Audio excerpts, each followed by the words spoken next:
Video will explain the normal process of digestion, the mini gastric bypass procedure, and how weight loss will occur upon completion of the surgery. In the normal digestive process, food travels from your mouth, down your esophagus, and into your stomach. Currently, your stomach can hold about 40 ounces of food. Once in your stomach, the food combines with digestive juices containing acids and enzymes that help break it down into smaller particles. Once broken down, the small particles are slowly released into the first part of your small intestine, the duodenum. Most of the calories and nutrients from the broken down food are absorbed in the duodenum and the jejunum, which is the second part of the small intestine.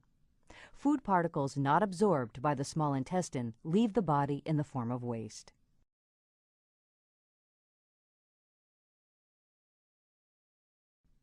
The steps in the mini gastric bypass involve placing 5 trocars in your abdomen, creating a narrow stomach pouch with an endoscopic stapler, measuring to a bypass point on the small intestine, creating an anastomosis between this bypass point and the small stomach pouch, and finally, reinforcing the anastomosis with sutures.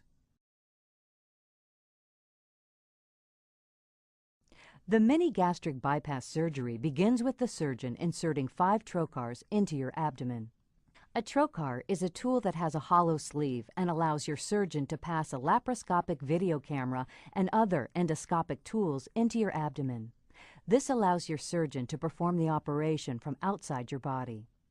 Your surgeon will use an endoscopic stapler to divide your stomach into 2 parts.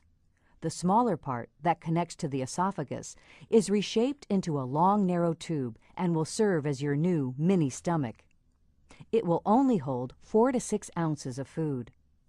The larger portion of your old stomach will remain alive and inside your body.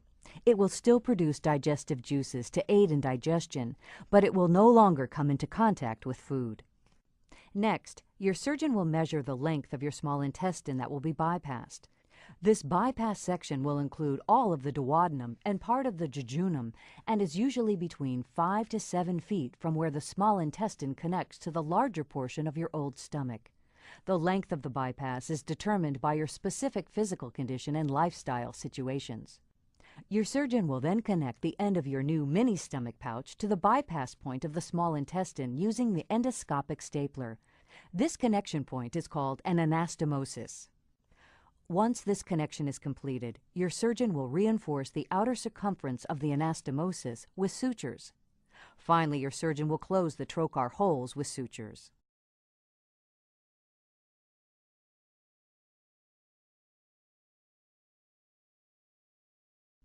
Weight loss after surgery will occur for multiple reasons. First, your new mini stomach will hold much less food, causing you to feel full more quickly. Therefore, you will eat smaller amounts. Secondly, once food leaves your mini stomach, it will bypass your duodenum and part of your jejunum. This means less calories will be absorbed by the body. However, digestive juices from the large portion of the old stomach and enzymes from the gallbladder will still travel through the duodenum and will meet up with the food at the bypass point. These acids and enzymes will aid in digestion as food travels through the remainder of the small intestine.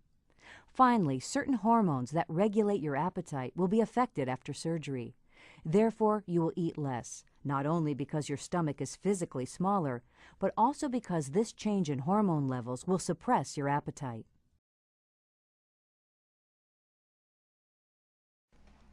Although the mini gastric bypass has some similarities to 2 other bariatric procedures, the sleeve gastrectomy and the Roux-en-Y gastric bypass, there are some important differences.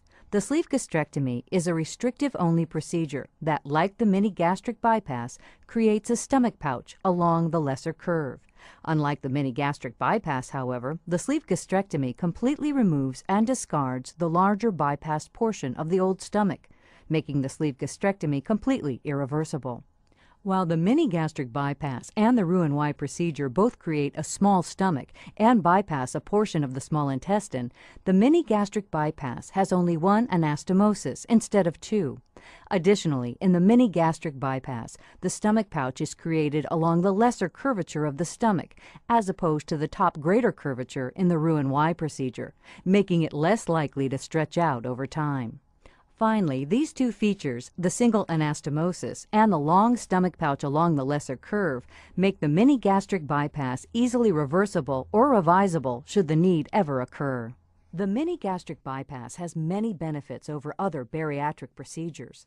These include a shorter surgery and recovery time, is more easily reversible and revisable, and maintains a high degree of patient satisfaction.